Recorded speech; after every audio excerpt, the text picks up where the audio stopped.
أعمالنا من يهده الله فلا مضل له ومن يضلل فلا هادي له وأشهد أن لا إله إلا الله وحده لا شريك له وأشهد أن محمدا عبده ورسوله يا أيها الذين آمنوا اتقوا الله حق تقاته ولا تموتن إلا وأنتم مسلمون يا أيها الناس اتقوا ربكم الذي خلقكم من نفس واحدة وخلق منها زوجها وبث منهما رجالا كثيرا ونساء واتقوا الله الذي تساءلون به والأرحام إن الله كان عليكم رقيبا يا أيها الذين آمنوا اتقوا الله وقولوا قولا سديدا يصلح لكم أعمالكم ويغفر لكم ذنوبكم ومن يطع الله ورسوله فقد فاز فوزا عظيما أما بعد إن خير الكلام كلام الله وخير الهدي هدي محمد صلى الله عليه وسلم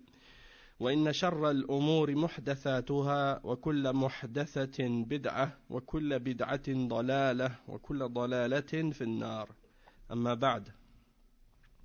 On commence aujourd'hui le cours 64 dans la lecture du livre Kitab al-Kaba'ir, écrit par le Cheikh Mohammed ibn Abdul Wahhab rahimahullah, avec les commentaires de Cheikh Salih al-Fawzan hafidhahullah ta'ala. Le titre du chapitre qu'on commence aujourd'hui, c'est le titre du chapitre, c'est Babun man tabarra'a min nasabihi, c'est-à-dire le chapitre au sujet de celui qui s'est désavoué de sa lignée ou de son origine, de sa famille, de sa tribu, c'est-à-dire il rejette son appartenance à sa tribu ou à sa famille ou à sa lignée et ainsi de suite, et que ça fait partie des grands péchés. Ok, le cheikh il cite dans ce chapitre quelques hadiths et il dit premièrement an Amr ibn Shu'ayb an abihi an jaddihi marfu'an كفر من تبرأ من نسبه وإن دق أو ادعى نسبا لا يعرف أخرجه أحمد وبنحوه ابن ماجه ولفظه عند أحمد كفر بالله تبرؤ من نسب وإن دق أو ادعاء إلى نسب لا يعرف. Donc, c'est rapporté selon Amr ibn Shu'ayb, selon son père, selon son grand-père, et c'est rapporté que le prophète sallallahu alayhi wa sallam a dit, celui qui s'est désavoué de sa lignée, ou bien de son origine, de sa tribu, ou de son père, même si c'est d'un petit peu, eh bien, c'est comme s'il avait commis un acte de mécréance. Et quiconque également prétend une lignée ou un lien de parenté qui n'est pas connu. Donc, ça c'est la narration ici qui est rapportée, c'est selon Ahmad, et rapporté également, il y a une autre version selon Ibn Majah. Il rapporte la même chose. Et il y a une autre version qui est rapportée, celle qui est rapportée par Ahmad, ça dit, c'est une forme de mécréance, c'est comme une forme de rejet de la foi en Allah que de se désavouer de son origine ou de ses liens de parenté, même si c'est un petit peu, ou bien de prétendre une lignée ou des liens de parenté qui ne sont pas connus. Après, le cheikh il cite, il dit que c'est rapporté également par At-Tabarani dans son sens, selon un hadith de Abu Bakr as-Siddiq. Donc il y a un hadith dans le même sens qui est rapporté dans At-Tabarani, selon Abu Bakr as-Siddiq, et il est dans Al-Awsat de At-Tabarani. Il est également rapporté dans As-Sunan de l'imam Ad-Darimi et aussi dans la Musnad de l'imam Al-Bazzar.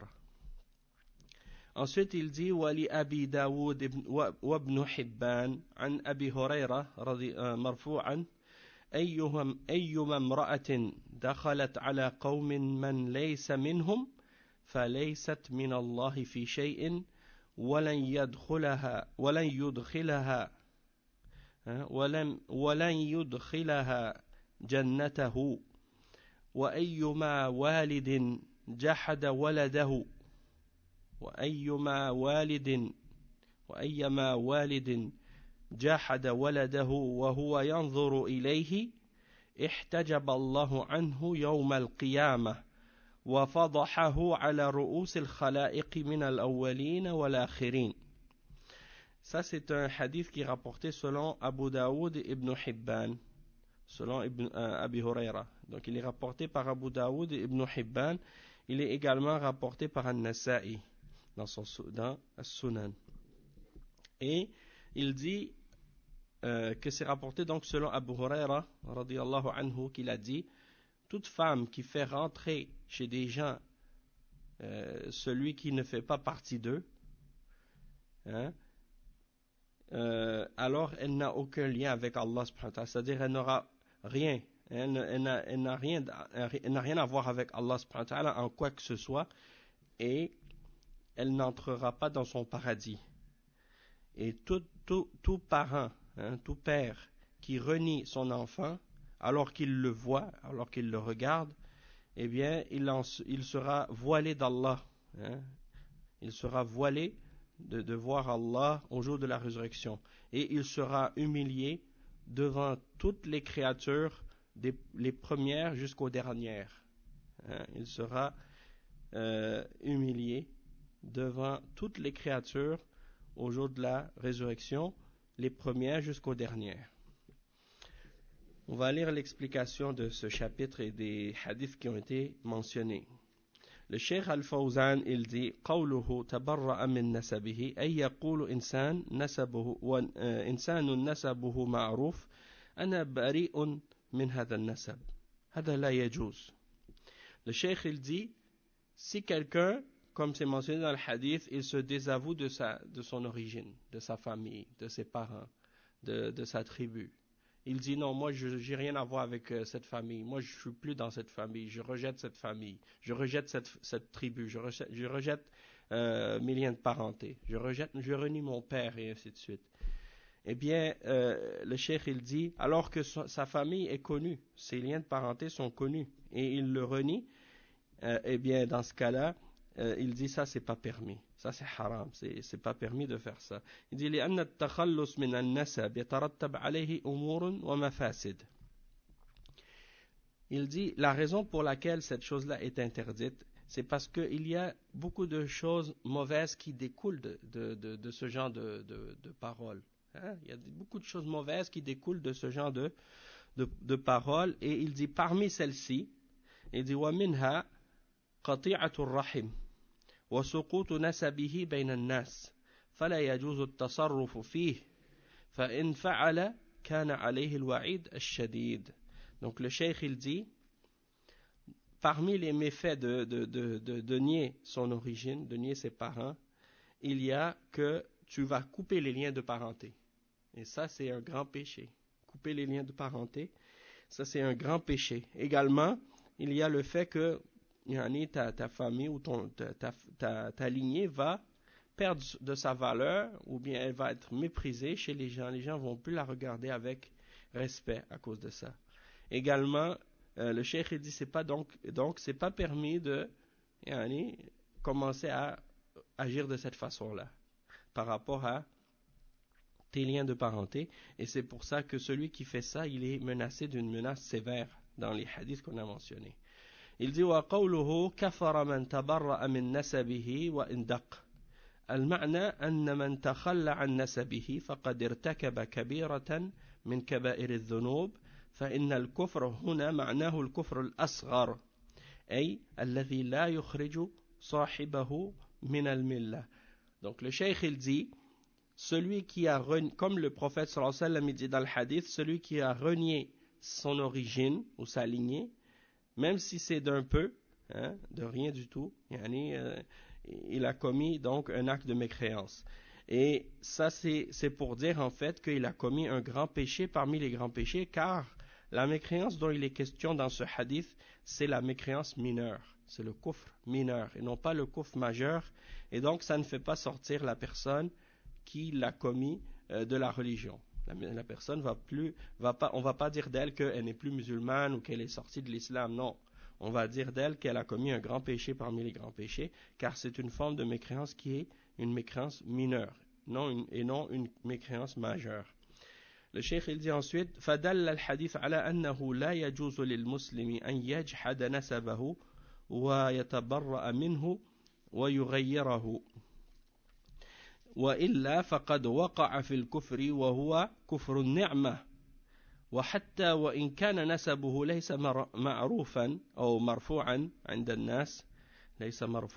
الناس وعليه أن يرضى به مهما كان فإن مكانة الناس عند الله إنما هي بالتقوى فإن كان عبدا تقيا لم يضره نسبه وإن كان وضيعا وإن كان فاجرا شقيا فلن ينفعه نسبه وإن كان شريفا. Donc le cheikh il met un point ici. Il dit que le hadith il indique une chose, c'est qu'il n'est pas permis aux musulmans de renier son origine, sa lignée, sa généalogie. Celui qui renie cela ou qui le change, eh bien il est tombé dans une forme de mécréance qui est, comme on a dit, une forme de mécréance mineure. Parfois les ulama ils font allusion à cette forme de mécréance comme étant kufrun ni'ma. Kufrun ni'ma. Qu'est-ce que ça veut dire kufrun ni'ma? Ça veut dire de renier la grâce d'Allah. Une sorte une façon de renier. Oui, kufrun ni'ma, ça veut dire tu renies la grâce que Allah t'a faite. T'es ingrat. Donc c'est une forme d'ingratitude en fait, puisque le cheikh il dit même si ta lignée ou ta généalogie ou ta famille, c'est pas une famille qui est élevée ou qui est importante socialement ou dans la société, mais tu dois quand même être satisfait de cette lignée-là et de cette famille-là. Pourquoi? Parce que peu importe, même si elle est très modeste comme famille, eh bien, l'importance d'une personne auprès d'Allah, ce n'est pas déterminé par sa lignée ou son rang social ou sa classe sociale ou sa noblesse, c'est uniquement par sa piété. Donc, même si un serviteur d'Allah est d'une famille qui est modeste ou bien d'un rang social qui est bas, mais s'il est pieux, cette famille-là ou le fait d'être de cette famille, ça ne va pas lui faire aucun tort. Ça ne va pas lui faire aucun tort.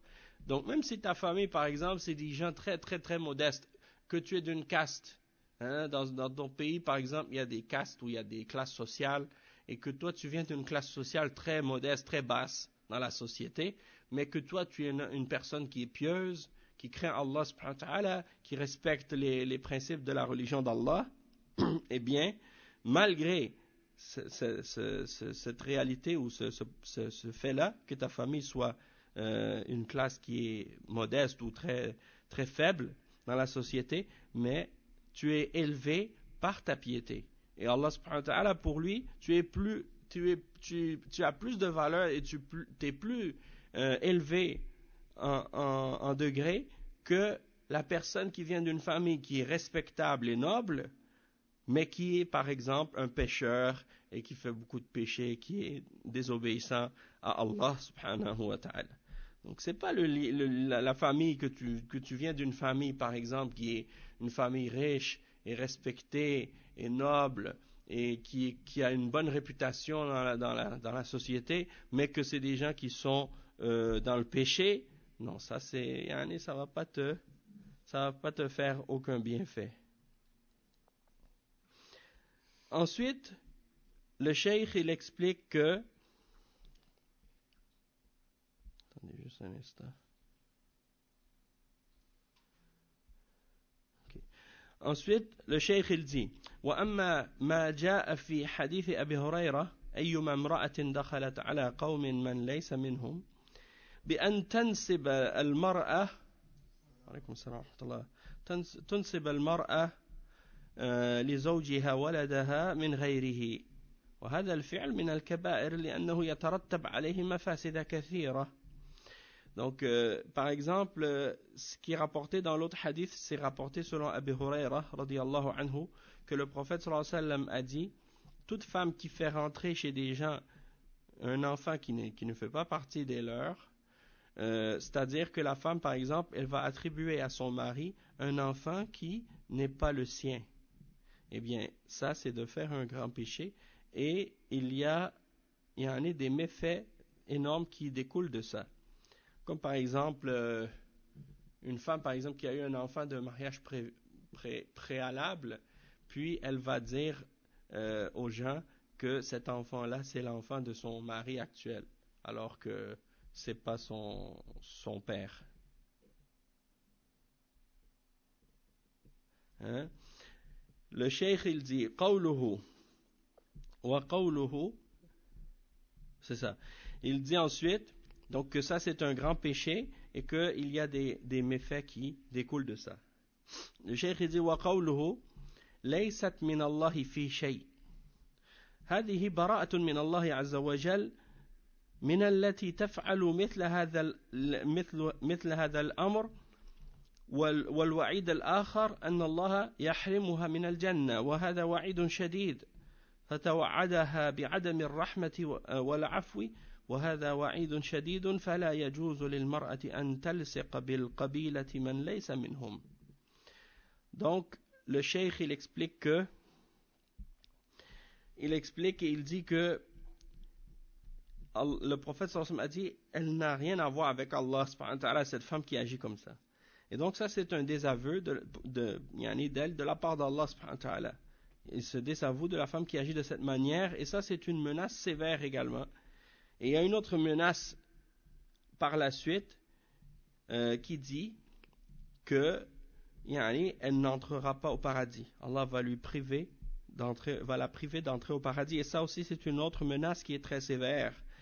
Et c'est comme si il dit qu'il ne lui fera pas miséricorde, il ne va pas la pardonner. Donc ça c'est une menace sévère et donc il n'est pas permis à la femme de faire rentrer dans la tribu ou dans la famille quelqu'un qui n'en fait pas partie.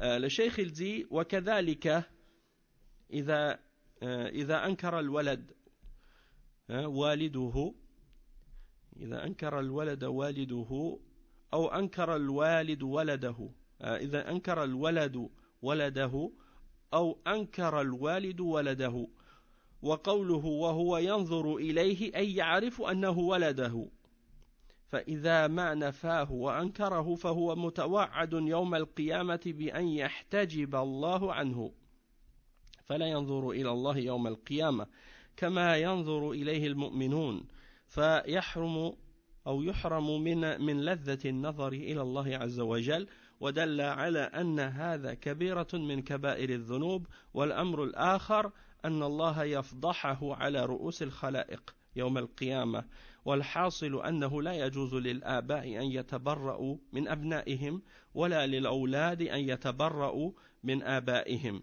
Donc le cheikh il explique ensuite et il dit que il n'est pas permis à l'enfant de renier son père et il n'est pas permis non plus au père de renier son fils ou son enfant. Et il dit alors qu'il le regarde, c'est-à-dire alors qu'il sait que c'est son fils. Donc celui qui renie son fils et qui refuse de le reconnaître, eh bien il est menacé au jour de la résurrection d'être voilé d'Allah subhanahu wa ta'ala, c'est-à-dire il ne pourra pas regarder Allah au jour de la résurrection comme les croyants vont le regarder. Et naam. Bon ben là ça c'est pas pareil.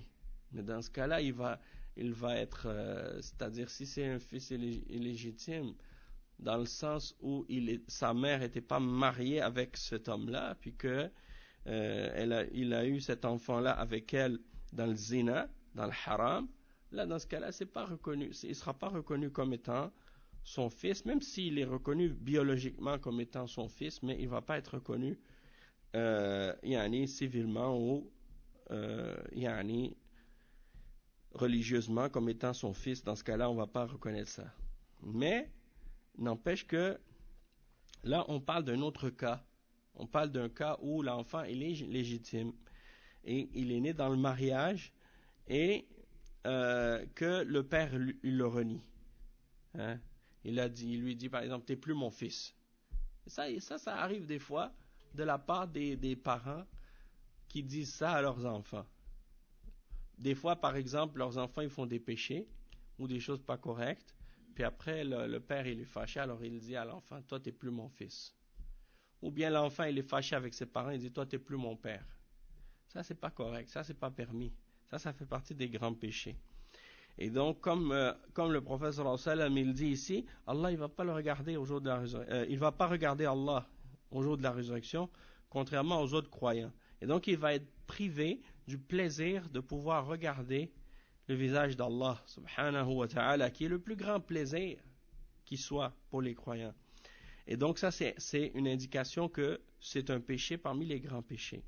Et que cette chose-là, une autre chose aussi qui est mentionnée dans le hadith, c'est que la personne en question va être humiliée devant toutes les créatures, devant tous les hommes, hein, des premiers jusqu'aux derniers. Donc ça c'est l'humiliation totale, yani, subhanallah.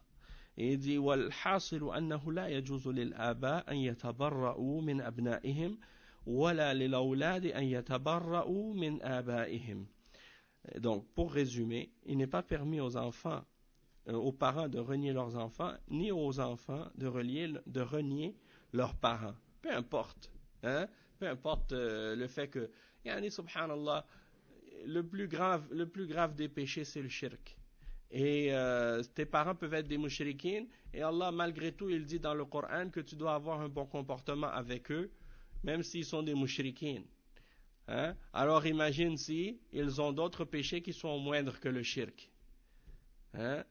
Donc, il y en a des enfants, ils sont ingrats envers leurs parents et ils vont dire par exemple quand ils sont devenus plus grands, ah il s'est pas bien occupé de moi, ah il m'a pas donné ci, ah il m'a pas donné ça, ah il m'a pas fait ci ou il m'a pas fait ça.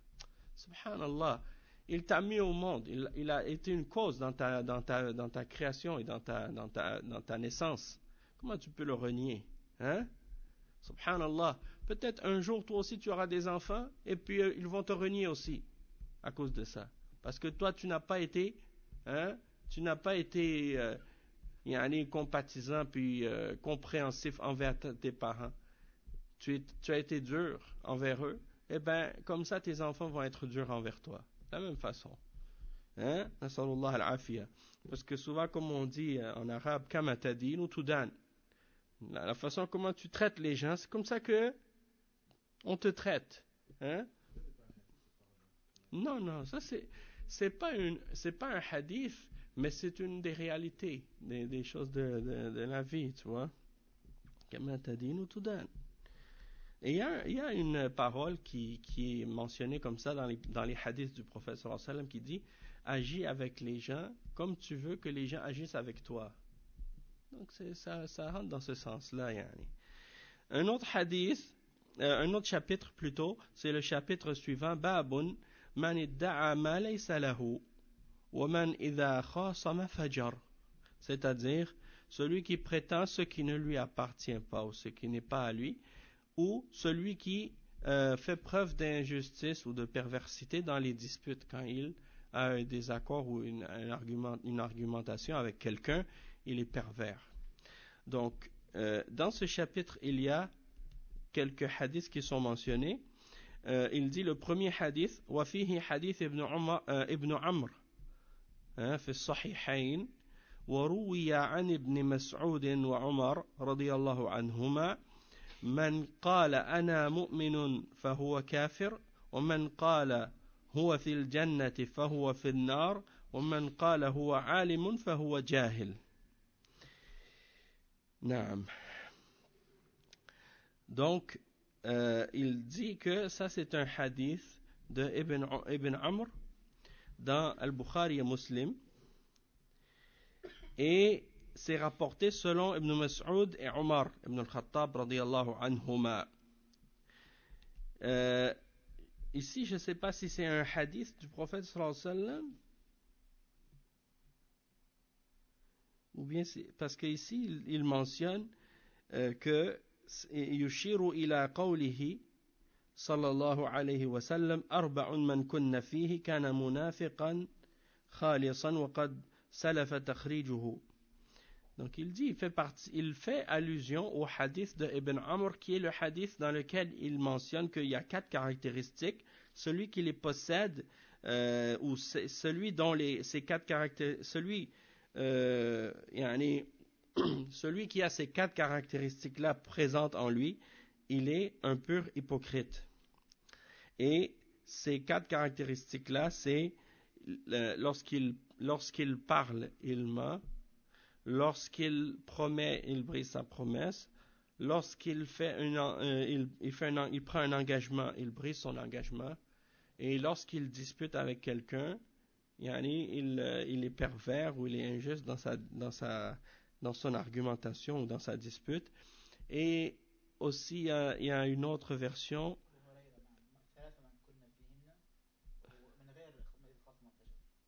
C'est ça, il y a deux versions de ce hadith-là. Mais ici, le cheikh, il a cité le hadith en question, mais il l'a pas mentionné. Et après, il est rapporté selon Ibn Mas'ud et Omar, que celui qui dit « Je suis croyant », alors il est mécréant. Celui qui dit « Je suis au paradis », alors il est en enfer. Et celui qui dit « Je suis un savant », il est un ignorant. Et ça, c'est rapporté par Al-Harith ibn Abi Usama, selon Omar ibn al-Khattab. Donc, c'est pas un hadith, ça, c'est une parole de Omar ibn al-Khattab. Oui, c'est une athar de Omar ibn al-Khattab, dans laquelle il dit, radiyallahu anhu, celui qui dit je suis croyant, c'est un mécréant. Celui qui dit je suis dans le paradis, il est dans l'enfer. Et celui qui dit je suis un savant, c'est un ignorant. Et il dit, walahuma an Abi Dharr marfu'an. ليس من رجل ادعى إلى غير أبيه وهو يعلمه إلا كفر ومن ادعى ما ليس له فليس منا وليتبوأ مقعده من النار ومن رمى مسلما بالكفر أو قال يا عدو الله وليس كذلك إلا حار عليه. Donc c'est rapporté par Al-Bukhari et Muslim selon Abi Dharr radiyallahu anhu que le prophète sallallahu alayhi wa sallam a dit: tout homme qui prétend appartenir à autre qu'à son père alors qu'il connaît son père, alors il a commis un acte de mécréance. Celui qui prétend ce qui ne lui appartient pas, c'est-à-dire il déclare que quelque chose lui appartient alors que ça ne lui appartient pas, alors qu'il prépare son siège ou sa place en enfer. Et il dit, et quiconque accuse un musulman de mécréance ou qui lui dit ô ennemi d'Allah alors qu'il ne l'est pas, c'est-à-dire alors qu'il n'est pas ainsi, excepté que cela retournera contre lui. Ça va retourner contre lui. Subhanallah. Et le Cheikh Al-Fawzan, il clarifie et il explique ces points-là. Oui.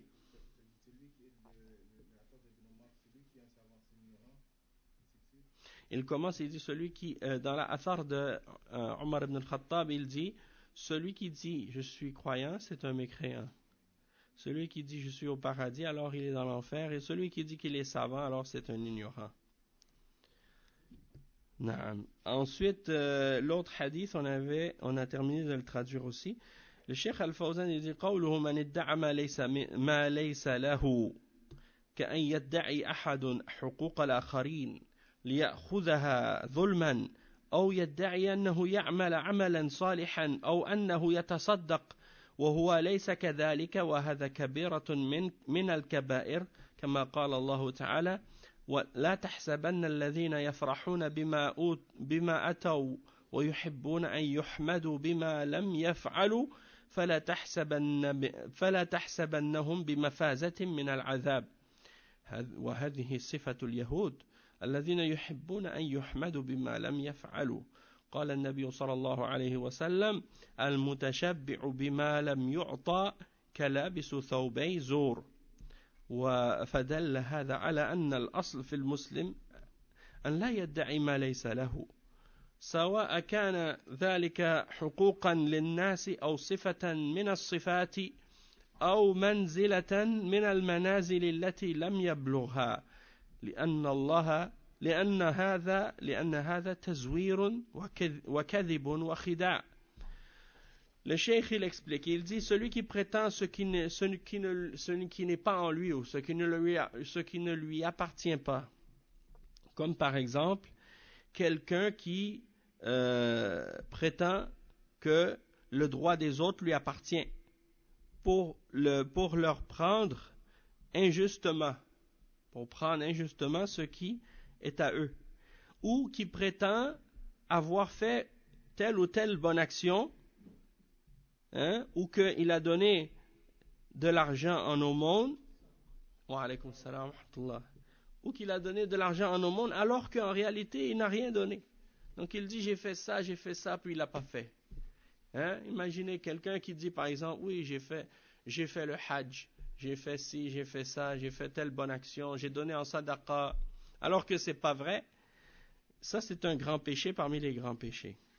Allah subhanahu wa ta'ala, le cheikh il cite le verset dans Surat Al-Imran, le verset 188, dans lequel Allah subhanahu wa ta'ala dit ne pense point que ceux-là qui exécutent, ne pense point que ceux-là qui exultent de ce qu'ils ont fait.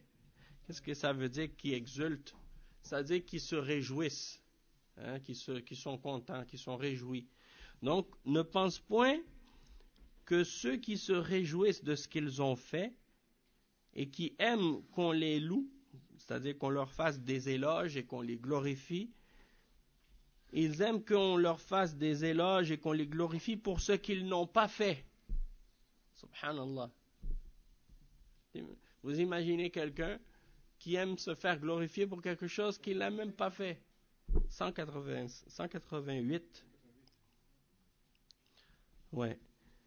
Donc ils aiment se faire glorifier pour ce qu'ils n'ont pas fait. Et le verset dit ensuite qu'ils trouvent une échappatoire au châtiment.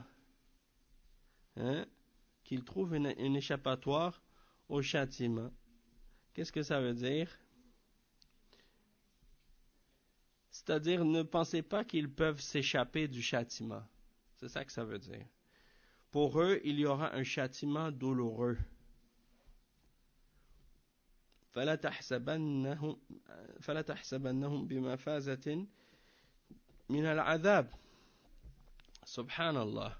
Donc le cheikh il dit ça, c'est une des caractéristiques des juifs, qu'ils aiment être glorifiés pour ce qu'ils n'ont pas fait. C'est-à-dire, ils aiment se faire glorifier pour des actions, des bonnes choses qu'ils n'ont même pas faites. Et ils sont contents de ça. Alors qu'en réalité, si on te glorifie pour quelque chose, et que toi tu sais que tu ne l'as pas fait, la moindre des choses c'est de dire à la personne, non, j'ai jamais fait ça, qu'est-ce que tu dis là? C'est comme quelqu'un qui les gens ils disent, c'est toi qui as donné la sadaqa, c'est toi qui as fait ça, puis toi tu sais que c'est pas toi, mais tu vois que les gens te glorifient, alors tu es content, tu dis oui, c'est... oui, ça c'est pas correct. Non, tu dis non, j'ai pas donné de sadaqa, tu vois. Donc le cheikh il dit, le prophète sallallahu alayhi wa sallam, il dit dans un hadith qui est rapporté par Al-Bukhari et Muslim selon Asma, la fille de Abi Bakr radiyallahu anha, que le prophète sallallahu alayhi wa sallam a dit Al-mutashabbi'u bima lam yu'ta kalabisu thawbay zur. Al-mutashabbi' c'est celui qui se remplit le ventre jusqu'à ce qu'il a plus faim. Yashba'. Al-mutashabbi', celui qui se remplit de qu'est-ce qu'on ne lui a pas donné. C'est comme quelqu'un qui portait 2 vêtements de mensonge. Et qu'est-ce que ça signifie? Ça signifie que la personne elle se vante pour des choses qu'elle n'a pas faites. C'est comme si la personne elle se vantait pour des choses que c'est pas elle qui a faites en réalité. Donc c'est grave. Et donc elle prétend ce qui ne lui appartient pas. Et ça c'est la preuve que le musulman il doit pas prétendre ce qu'il n'a pas. Et peu importe que ce soit par rapport à des droits des autres personnes ou une caractéristique parmi des caractéristiques que les gens t'attribuent alors que tu sais que toi tu n'as pas cette caractéristique-là en toi, si c'est des qualités par exemple. Les gens ils disent lui il est généreux, il est comme ci, il est comme ça, alors que c'est pas le cas, ou ils te mettent à un statut ou à un niveau que tu n'as pas atteint, comme les gens qui nous disent mashallah cheikh et tout, c'est comme des gens qui viennent me voir et disent toi t'as étudié à Médine, t'es gradué, t'as un diplôme de l'université. J'ai dit non, j'ai pas étudié, j'ai étudié à Médine mais j'ai pas de diplôme, j'ai pas terminé hein. Yani, ça rentre dans ça. Si quelqu'un il est content, il dit, quand on lui dit par exemple, toi tu as un diplôme de l'université, puis lui il dit, oui, j'ai étudié, alors que c'est même pas vrai, il n'a pas de diplôme. Même dans les choses de la dunya, c'est la même chose. Ouais, non, c'est ça. Donc si t'as pas de diplôme, tu dis oui j'ai un diplôme, ça c'est du mensonge. Hein? C'est comme d'autres qui disent oui j'ai une tazkiya de tel cheikh, alors que même pas, il a même pas de tazkiya. Ou bien que il prétend oui j'ai étudié avec tel cheikh et tout, puis pour de vrai il a pas étudié avec ces chouyours là. Donc tout ça rentre là-dedans aussi, hein. Allah al-Musta'an. Donc ça sert à rien d'inventer des mensonges. Ça sert à rien parce que de toute façon Allah subhanahu wa ta'ala il le sait que c'est pas vrai. Et tu peux pas tromper Allah subhanahu wa ta'ala, même si tu peux tromper les hommes. Mais tôt ou tard, la vérité, elle va sortir. Et les gens vont savoir que tu es un imposteur, que tu es un menteur, que tu inventes des choses. Donc, ça sert à rien de mentir dans ces choses-là. Allah al-Musta'an. Le cheikh, il dit que ça fait partie de la trahison et du mensonge. De la traîtrise et du mensonge. Le cheikh, il dit قوله إذا خاصم فجر هذه من صفات المنافقين أنه إذا خاصم كذبه. أما المسلم فإنه إذا خاصم صدق سواء كان له الحق أو عليه. Le cheikh il dit si il a une dispute, le musulman il a une dispute avec quelqu'un d'autre, il a une dispute avec quelqu'un d'autre, il dit que il doit pas être, il doit pas mentir, il doit être véridique. Donc, la caractéristique de l'hypocrite, c'est que lorsqu'il a une dispute avec quelqu'un, il ment. Hein? Tandis que le musulman, non. Le musulman, il doit être véridique, peu importe que le droit soit avec lui ou contre lui. Donc, peu importe qu'il ait raison ou il ait tort. Donc, tu ne vas pas mentir juste pour avoir raison. D'accord? Et donc, il dit le cheikh, فالمسلم حتى وإن وقع عليه ظلم فلا يخرجه هذا عن تمسكه بأحكام دينه. Donc le musulman, même s'il est tombé dans une injustice, ou bien il a subi une injustice, eh bien ça ne doit pas le faire sortir de l'attachement qu'il a aux règles de sa religion. فلا يزور ولا يكذب من أجل أن تخرج القضية لصالحه. C'est-à-dire qu'il ne doit pas falsifier les preuves, il ne doit pas non plus mentir dans le but d'avoir le gain de cause dans son procès ou dans une cause dans un problème qu'il a avec quelqu'un d'autre. Donc s'il commence à mentir pour gagner, eh bien là ça rentre dans ce genre de caractéristiques-là. Ça c'est l'attitude de l'hypocrite. Et il dit وأما المنافق فيستخدم كل الوسائل حتى غير المشروعة من أجل تحقيق مصالحه. والنبي صلى الله عليه وسلم قال آية المنافق ثلاث إذا حدث كذب وإذا وعد أخلف وإذا اؤتمن خان وإذا خاصم فجر وإن صلى وصام وزعم أنه مسلم. Le cheikh il explique que l'hypocrite donc il utilise tous les moyens possibles pour arriver, même si c'est contraire à la religion, dans le but de réaliser son intérêt et son objectif. Et le prophète sallallahu alayhi wa sallam, il dit dans le hadith qui est rapporté par Al-Bukhari et Muslim selon Abi Huraira, et cette narration-là c'est la narration de Muslim, qui dit que le signe de l'hypocrite c'est trois choses. C'est-à-dire les signes de l'hypocrite sont trois. Lorsqu'il parle, il ment. Lorsqu'il promet, il manque à sa promesse. Lorsqu'on lui fait confiance, il trahit la confiance qu'on a placée en lui. Et c'est-à-dire quand on lui a donné un dépôt, on lui a donné quelque chose à garder ou on lui a fait, on lui a fait confiance dans quelque chose, lui il a trahi. Et إذا خاصم فجر, si il a une dispute avec quelqu'un, il va mentir, il va utiliser tous les moyens possibles pour trahir ou pour mentir ou pour agir injustement. Même si donc il a des signes de l'hypocrite, même s'il prie, même s'il jeûne, même s'il prétend être musulman. Donc c'est pas juste dire avec la bouche je suis musulman si tu fais le contraire. Toi ça respecte pas dans ce cas-là les principes de l'islam.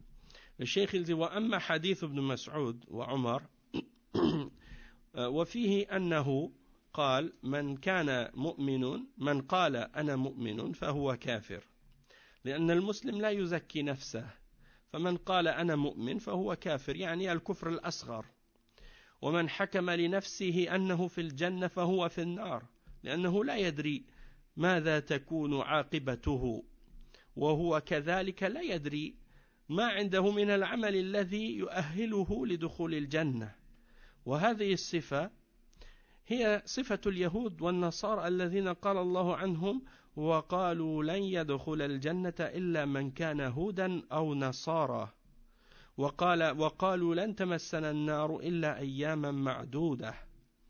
Donc le cheikh il dit en ce qui concerne le hadith d'Ibn Mas'ud et de Omar, il y a dedans qu'il a dit celui qui dit je suis croyant il est mécréant. Le cheikh il dit c'est-à-dire que le musulman il ne doit pas se vanter lui-même et se purifier lui-même. Celui qui dit je suis croyant alors il est mécréant, c'est-à-dire la mécréance mineure, c'est-à-dire le kufr mineur. Pas le kufr qui fait sortir de la foi ou de l'islam, mais le kufr mineur dans le sens que ça fait partie des grands péchés. Tu ne dois pas te vanter toi-même, tu dis oui, moi je suis un croyant. Subhanallah. Il faut être modeste et surtout dans ces questions-là. Parce que c'est Allah subhanahu wa ta'ala qui sait réellement si tu es un croyant ou non. Et celui qui juge pour lui-même qu'il est dans le paradis, il sera en enfer. Il dit parce que tu sais pas où tu vas être à la fin. Qu'est-ce que ça va être ta conclusion? Et tu sais pas non plus qu'est-ce que tu auras comme œuvres qui vont te rendre éligible ou bien qui vont te permettre de rentrer au paradis. Parce que en réalité tu fais des bonnes œuvres. Mais est-ce que ces bonnes œuvres-là sont acceptées d'Allah quand tu fais tes bonnes œuvres? Allah n'accepte que de ceux qui sont pieux. Donc, est-ce que toi tu peux être certain à 100% que toutes tes œuvres, Allah va les accepter? Donc, c'est un peu comme de la prétention, d'être prétentieux que de dire je vais rentrer au paradis. Quoi, le paradis, ça t'appartient? C'est toi qui décides si tu rentres dedans ou non. C'est toi qui décides qui rentre pas. Il y en a des fois, par exemple, certains, Allah al-Musta'an, quand ils parlent du paradis ou de l'enfer, on dirait que ça appartient à leur père. Ils pensent que le paradis, ça leur appartient ou bien ça appartient à sa famille. C'est lui qui décide qui rentre pas. A'udhu billah.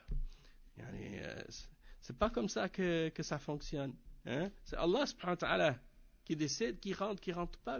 Et il nous a dit quoi faire pour rentrer et quoi faire pour ne pas y rentrer. Et c'est à nous de faire ce qu'il nous ordonne et de s'écarter de ce qu'il nous interdit et d'être sincère pour qu'on puisse justement profiter de sa miséricorde et rentrer justement dans son paradis. Donc, le fait de prétendre et de dire, moi oui, je vais rentrer au paradis, c'est comme j'ai rencontré parfois des chrétiens. Ils m'ont dit, est-ce que toi tu es capable de dire que tu vas rentrer au paradis? J'ai dit, non, je ne peux pas dire ça. Alors il a dit, moi je suis garanti au paradis, ça y est, je suis sauvé par Jésus-Christ, il m'a sauvé, je ne sais pas quoi. Il dit, il m'a dit, vous, si vous ne pouvez pas savoir si vous êtes au paradis, ça veut dire que votre religion, elle n'est pas vraie. Wa alaykum salam wa rahmatullah. Il dit, mais j'ai dit, dans ce cas-là, c'est ridicule. Tu peux faire tu penses que le paradis, est-ce que tu as un papier qui garantit, c'est écrit dessus, Allah t'a donné ça, qui dit, ça y est, je rentre au paradis, ou est-ce qu'elle est la preuve? C'est comme Allah dit dans le Coran, قُلْ هَاتُوا بُرْهَانَكُمْ إِن كُنْتُمْ صَادِقِينَ. Elle est où votre preuve? Hein? Est-ce qu'on peut dire en même temps, dans le Coran, Allah dit qu'il donne le paradis aux gens du Tawhid. On peut dire que les gens du Tawhid vont au paradis. On peut dire, comme Allah il le dit dans le Coran, les croyants sont au paradis, les mécréants sont en enfer. Mais qui va être au paradis, qui va être en enfer, ça c'est Allah qui sait. Mais on espère pour le pieux, puis on craint pour celui qui l'est pas. Hein? On espère pour le croyant et on espère pour le pieux et on craint pour le pécheur, hein, le châtiment d'Allah. Et ceux qui ont cette attitude-là, c'est comme je disais, les chrétiens et les juifs. Et c'est Allah subhanahu wa ta'ala lui-même qui mentionne ça dans le Coran quand il dit dans le verset 111 dans Surat al-Baqarah, et ils ont dit, personne n'entrera au paradis excepté s'il est un juif ou un chrétien. Donc ça y est, pour eux, c'est garanti pour eux le paradis. Et même beaucoup d'entre eux le disent, ils pensent que peu importe qu'est-ce qu'ils font, comme péché, comme attitude, comme péché, comme action, de toute façon, pour eux, c'est garanti, pour eux, le paradis. Hein? Et même il y en a qui disent, tout le monde va rentrer au paradis, sans exception. Tout le monde. Donc, dans ce cas-là, il n'y a pas de différence entre le fait de faire le bien ou le mal. Il n'y a pas de mérite à faire le bien et il n'y a pas de blâme à faire le mal parce que, à la fin, tout le monde va rentrer au paradis selon eux. Et quand tu dis à des gens que ceux qui sont non-croyants ou qui rejettent la foi, qui rejettent les prophètes, qui rejettent les messagers, ceux-là sont en enfer, hein? Ceux qui font le shirk et qui renient la foi, ceux-là sont en enfer. Ils disent, ah mais votre religion elle est dure, vous appelez à la foi, vous appelez à la crainte de Dieu, vous appelez à l'enfer, vous faites peur aux gens. Hein? Subhanallah, ils veulent une religion que dedans il n'y a pas de crainte de Dieu, que comme si tu peux faire ce que tu veux dedans et tout. Donc dans ce cas-là, ça veut dire que réellement ils ne veulent pas suivre la vérité. Ils veulent uniquement suivre leur passion. Et quand ils parlent de Dieu, ils disent juste une chose: Dieu est amour. C'est ça seulement qu'ils connaissent. Hein? Et tu trouves ça aussi chez des soufis parfois. Ils disent, le seul mot qu'ils connaissent c'est l'amour, l'amour, l'amour. Comme si ils pensent que Allah subhanahu wa ta'ala c'est le seul attribut ou le seul attribut qu'il possède. Allah subhanahu wa ta'ala il a 99 noms. Hein? Et parmi ces noms, il y a Al-Wadoud, hein? Mais il y a aussi beaucoup d'autres. Hein? Al-Aziz, Al-Hakim, Al-Alim.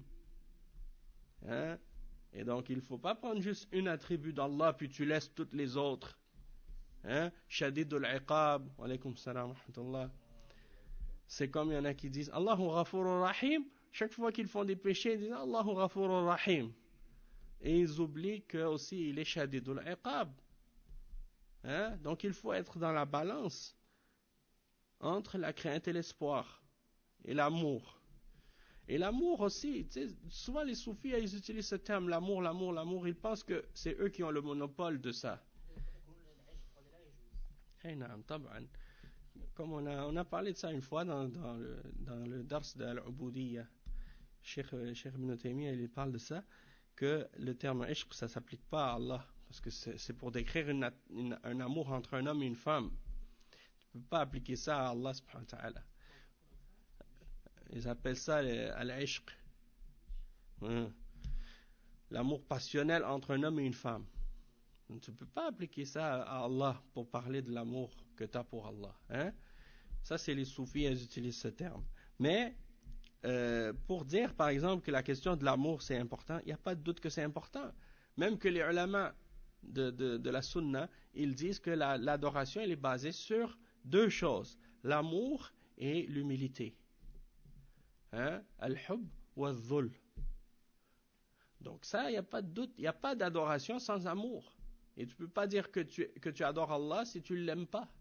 Et tu ne peux pas non plus dire que tu adores Allah si tu ne t'es pas soumis à lui et que tu ne t'es pas humilié devant lui. Donc l'amour, c'est important. D'aimer Allah, d'aimer son messager, d'aimer sa révélation, d'aimer ses prophètes, d'aimer les anges, d'aimer... Hein? L'amour, c'est une grande part de la foi et de l'adoration. Il n'y a pas de doute là-dessus.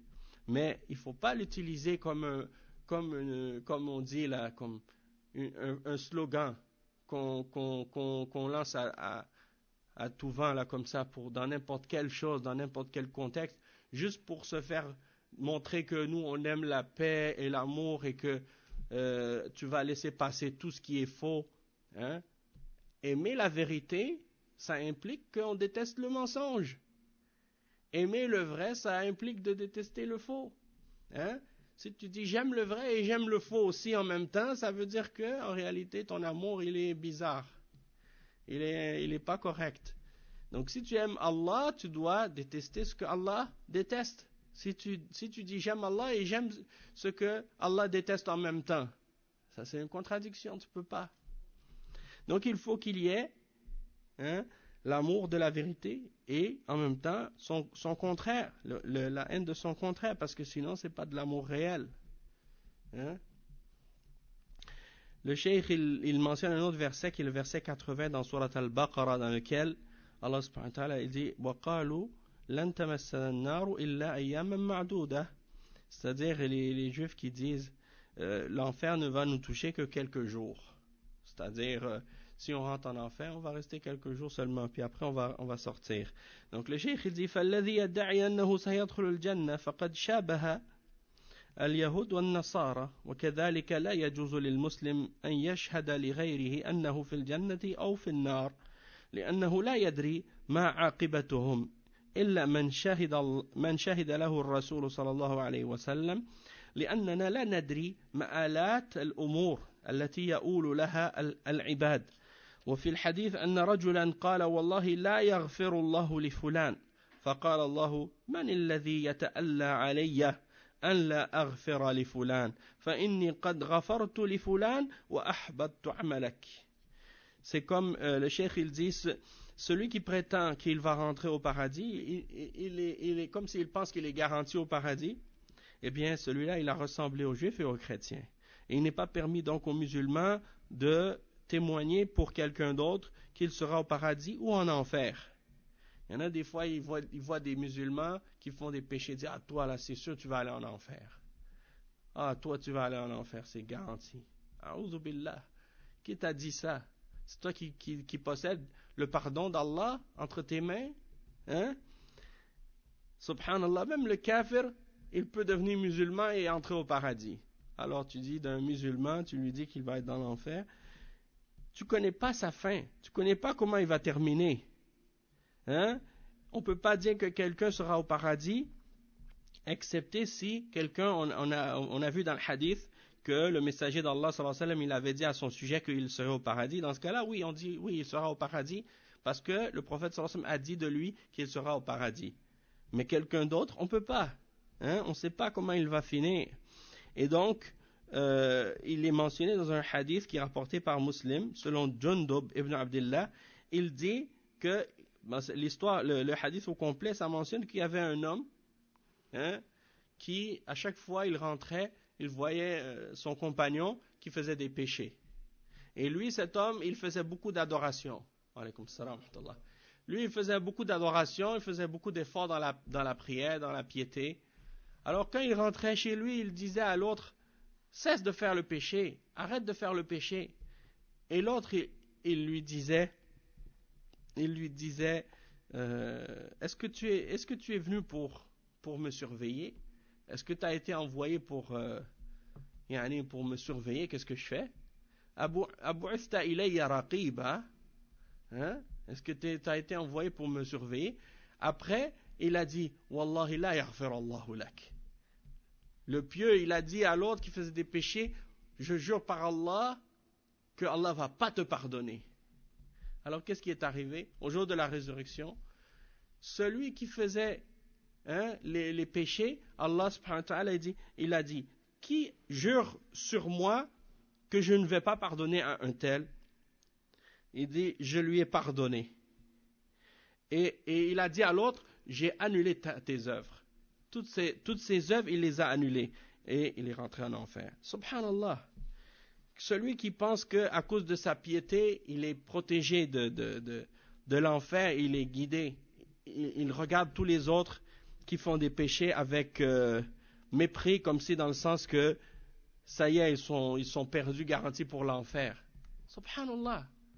Allah peut accepter leur repentance, ils peuvent se repentir, ils peuvent revenir de leurs erreurs et de leurs péchés. Toi, tu ne sais pas ça. Hein? Fais des doigts pour eux. Appelle-les vers le bien. Explique-leur les choses, mais prends pas des conclusions pour juger la fin de cette personne. Parce que tu ne sais pas. Hein? Le cheikh il dit ensuite وقد قال الله تعالى يا أيها الذين آمنوا لا تقدموا بين يدي الله ورسوله.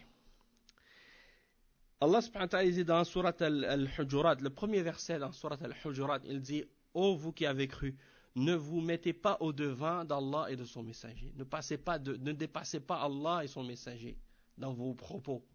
Hein? Tu vois des gens qui étaient dans des états avant l'islam, ils étaient dans la mécréance. Tu ne peux même pas imaginer qu'est-ce qu'ils faisaient comme bêtises, qu'est-ce qu'ils faisaient comme péché, qu'est-ce qu'ils faisaient comme choses avant l'islam. Et quand tu les vois aujourd'hui, tu ne peux même pas imaginer qu'un jour ils étaient comme ça. Tellement ils ont changé. Tellement l'islam les a changés. Tellement Allah subhanahu wa ta'ala a changé leur cœur. Donc, tu ne peux pas savoir. Tu ne peux pas savoir. Même à l'époque du prophète sallallahu alayhi wa sallam, tu lis dans les hadiths du prophète sallallahu alayhi wa sallam des exemples de personnes qui étaient des mouchrikines, qui étaient des ennemis de l'islam, qui détestaient le prophète sallallahu alayhi wa sallam, qui détestaient le Coran, qui détestaient les musulmans, qui combattaient même contre les croyants, puis qui sont devenus parmi les plus grands musulmans dans l'histoire de l'islam par la suite, qui ont défendu la religion d'Allah et qui sont devenus des grands sahaba par la suite. Donc, toi, tu ne sais pas. C'est Allah subhanahu wa ta'ala qui guide. C'est pas toi. Hein? Crains Allah subhanahu wa ta'ala.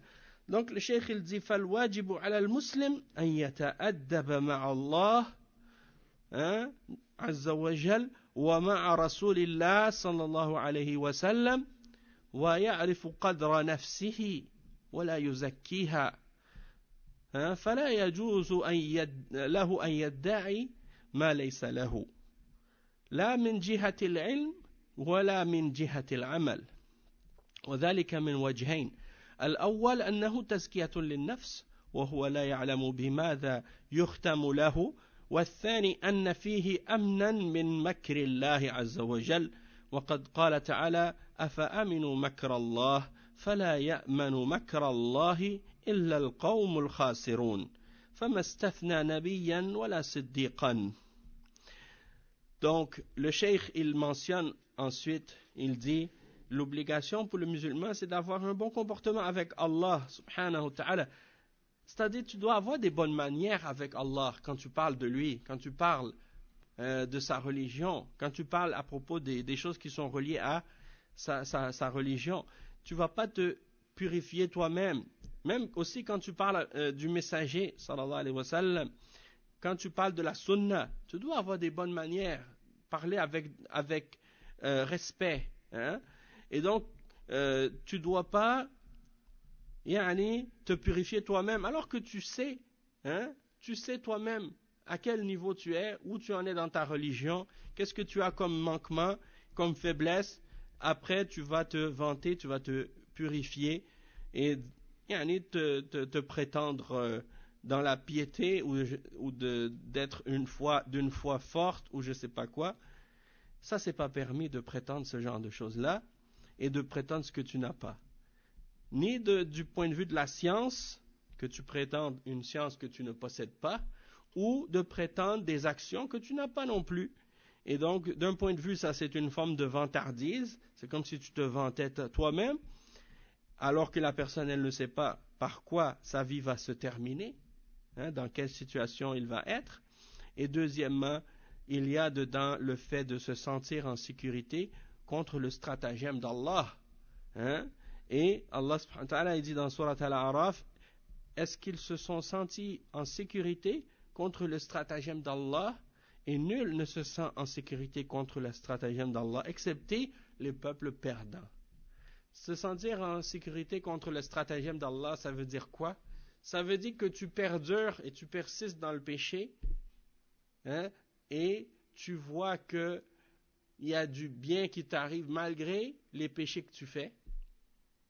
Et donc tu continues dans le péché. Tu dis, si ce que je fais c'est pas bien, pourquoi Allah il me punit pas? Alors tu continues. Et tu réalises pas que Allah subhanahu wa ta'ala, hein, il ruse contre toi alors que toi tu t'en rends pas compte. Et la raison pourquoi il ruse contre toi de cette manière, c'est parce que tu n'as pas été sincère avec lui. Tu t'es détourné d'Allah subhanahu wa ta'ala et Allah te punit en te laissant t'enfoncer encore plus dans la désobéissance jusqu'à ce qu'il te saisisse par son châtiment au moment où toi tu t'en attendais même pas. Et ça veut dire qu'on ne doit jamais se sentir en sécurité contre la ruse d'Allah subhanahu wa ta'ala dans ce sens-là. Parce que Allah subhanahu wa ta'ala, il ruse contre qui? Il ruse contre ceux qui rusent. Il ne ruse pas contre quelqu'un qui est sincère. Parce que celui qui est sincère, il n'y a pas besoin de ruser contre lui. Mais celui qui se croit rusé avec Allah et qui pense qu'il peut tromper Allah, eh bien, c'est celui-là qui se fait avoir. Il ne réalise pas, mais Allah subhanahu wa ta'ala, il est le meilleur comploteur contre ceux-là. وَمَكَرُوا وَمَكَرَ اللَّهُ وَاللَّهُ خَيْرُ الْمَاكِرِينَ. Le verset 99. Et Allah subhanahu wa ta'ala n'a pas exempté de ce verset aucune personne, wa alaykum salam wa rahmatullah, ni un prophète, ni un véridique. Après le cheikh il dit فَمَنْ قَالَ أَنَا فِي الْجَنَّةِ فَهُوَ فِي النَّارِ وَمَنْ قَالَ أَنَا عَالِمٌ فهو جاهل لأنه حتى وإن كان عنده علم فإن فوقه من هو أعلم منه والله أمر نبيه صلى الله عليه وسلم أن يقول رب زدني علما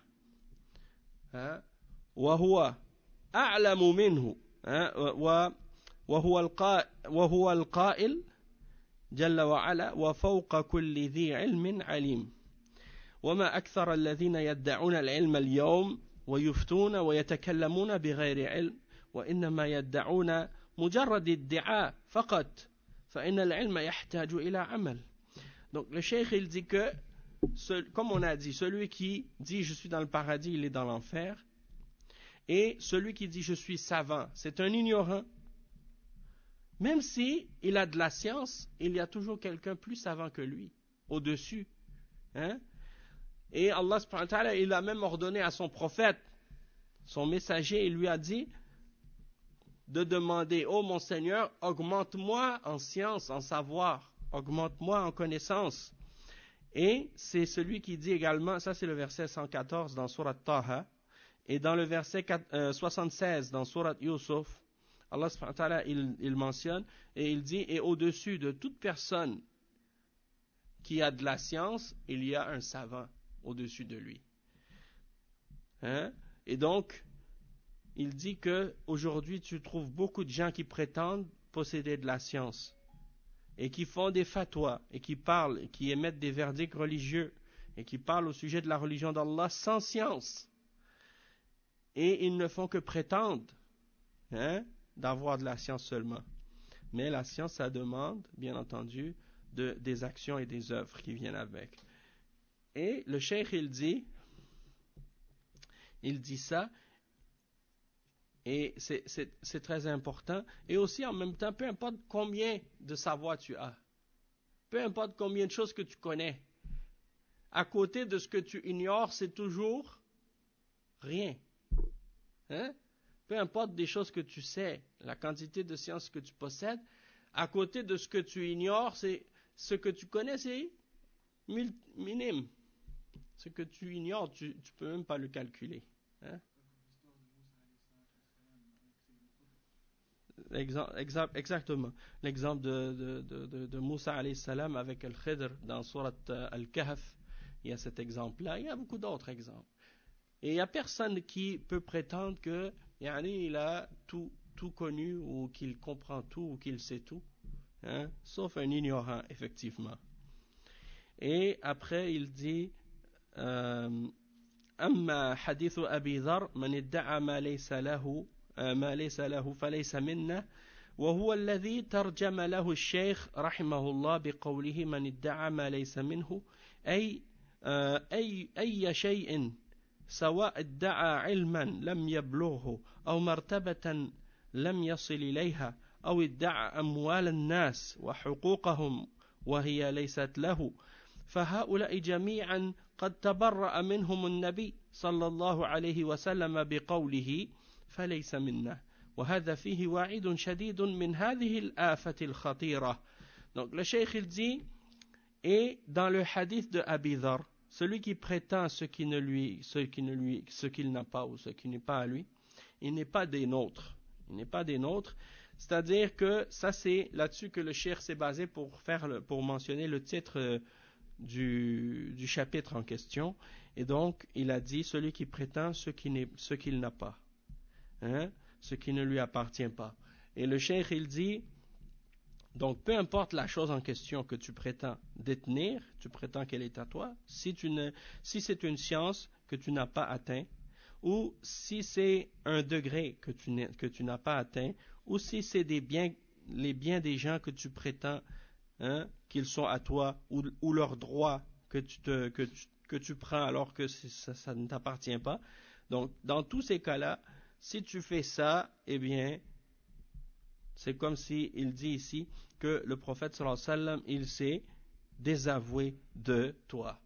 Il s'est désavoué de ceux qui agissent de cette manière-là. Il dit falaysa minna. Hein? Et quand il dit falaysa minna, c'est-à-dire c'est une menace sévère. Une menace sévère et un grave péché. D'accord? Donc ça c'est ce qui vient terminer donc l'explication du cours pour aujourd'hui. Puis on va continuer, Inch'Allah, demain, le chapitre suivant. Et le chapitre de demain avec lequel on va commencer, c'est Bab ad-da'wa fil ilm iftikharan, c'est-à-dire la prétention de la science par fierté ou vantardise, le fait de se vanter d'avoir du savoir, d'avoir de la connaissance. Et que ça fait partie des grands péchés. Donc on va laisser ça pour demain, Inch'Allah. Subhanakallahumma bihamdik, ashhadu an la ilaha illa ant, astaghfiruka wa atubu ilayk. Et donc c'est des sujets qui ont rapport beaucoup avec l'humilité, hein? Que le musulman il doit être humble tout le temps.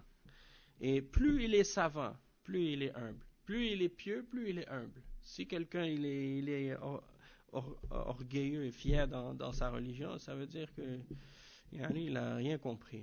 نسأل الله العافية. سبحانك اللهم وبحمدك أشهد أن لا إله إلا أنت أستغفرك